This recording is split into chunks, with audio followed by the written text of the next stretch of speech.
Hi everybody, hopefully everyone's staying safe. We're here at the dojo doing another video for you guys. Hopefully you've been enjoying the videos we've put out so far. I'm trying to change it up so that they're not all around the same kind of topics or even in the same genre. So today we're going to be doing something with weapons.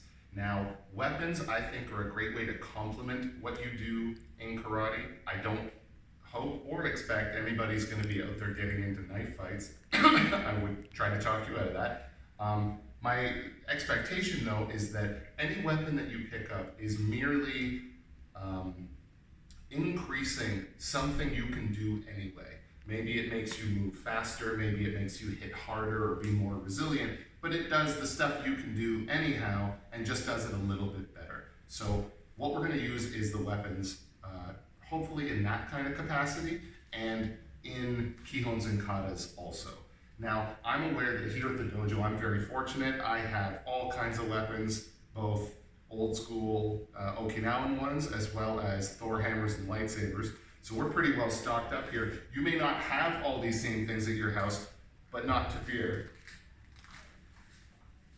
Can you get your hands on a stick? Nothing special about the stick. This is a piece of wood. It could be anything.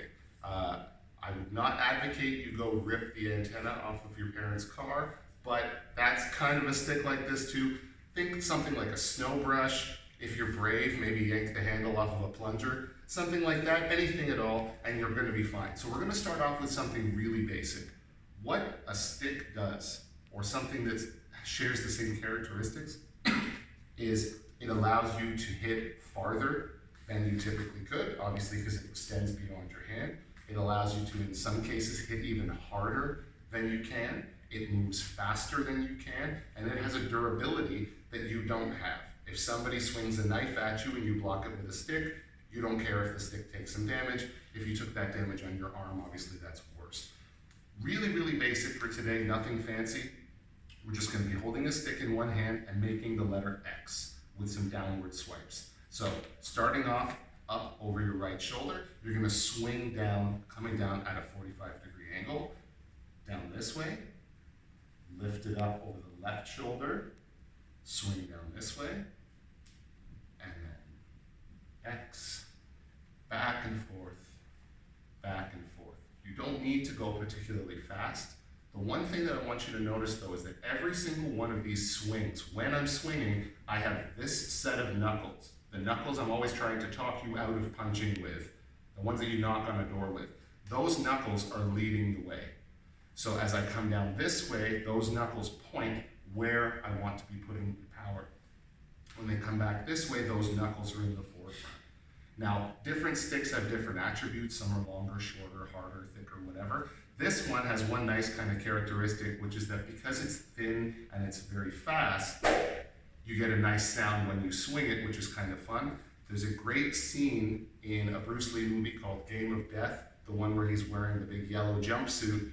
He's fighting a guy named Dan Inosanto who has two very thick wooden sticks, and Bruce Lee pulls out a very flexible green stick, sort of like this, that he uses to outspeed his opponent. And of course, he's Bruce Lee, he always ends up winning. So if it's good enough for Bruce, it's good enough for me. Something like this, just coming down in X's, you're good. If you can pair it with some sort of movement, moving forwards and backwards, just a little bit of movement back and forth. Please do not do this in the kitchen. Please do not be knocking over grandma's china. Pick somewhere like your backyard where you're not going to hurt anything. Swing that thing around like crazy.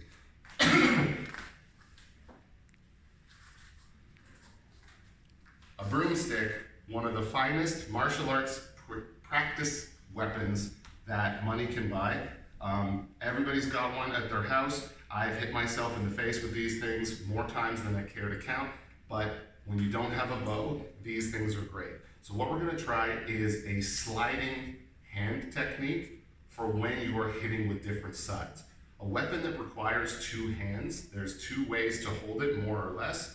One is that you divide the bow up into 3 pieces, or the weapon into 3 pieces. The other is that you offset. So you have one end out the end, kind of as if you were holding a hockey stick.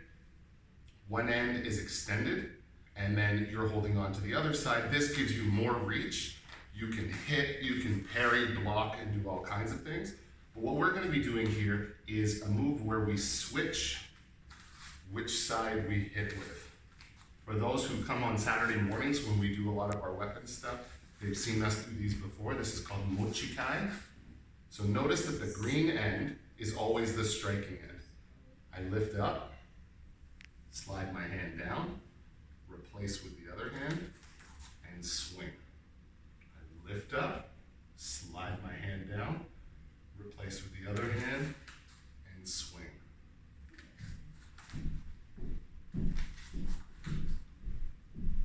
Nice and easy. You don't need to go fast. Going fast is fun and cool, let's be honest, but you get a lot more bruises on your face if you do that. So again, pick something soft. If you can, you know how much I love the pool noodles, or the karate instruction tools. If you've got some at home, make some stuff up. Tell your mom and dad that Sensei said it was okay. Stay safe, everybody. See you next time.